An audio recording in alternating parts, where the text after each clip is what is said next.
നമസ്കാരം, എസ് ക്രിയേറ്റീവിലേക്ക് സ്വാഗതം. ഞാനിവിടെ കുറച്ച് സ്റ്റഡ്സ് ആയിട്ടാണ് വന്നിട്ടുള്ളത്. സ്റ്റഡും ഹാങ്ങിങ്ങും ഒന്നിച്ചാണ് ചെയ്തിട്ടുള്ളത്. കണ്ട, ഫ്ലവർ ബീഡിൽ സ്റ്റോൺ ചെയിൻ അറ്റാച്ച് ചെയ്ത് കൊടുത്തിട്ടുള്ളതാണ്.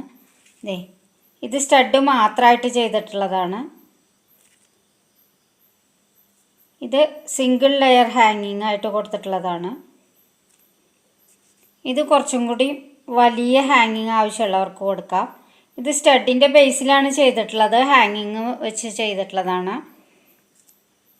ഇനി കുറച്ചും കൂടി വലിയ മത്സരങ്ങളിലൊക്കെ പങ്കെടുക്കാനും ഒക്കെ ഉള്ളവർക്കാണെങ്കിൽ ഇങ്ങനെ കുറച്ചും കൂടി വലിയ ഹാങ്ങിങ് വേണമെങ്കിൽ അങ്ങനെയും ചെയ്ത് കൊടുക്കാം. കണ്ടോ, ഇതിന് ഉപയോഗിച്ചേക്കുന്നത് stone chain B7000 flower Bede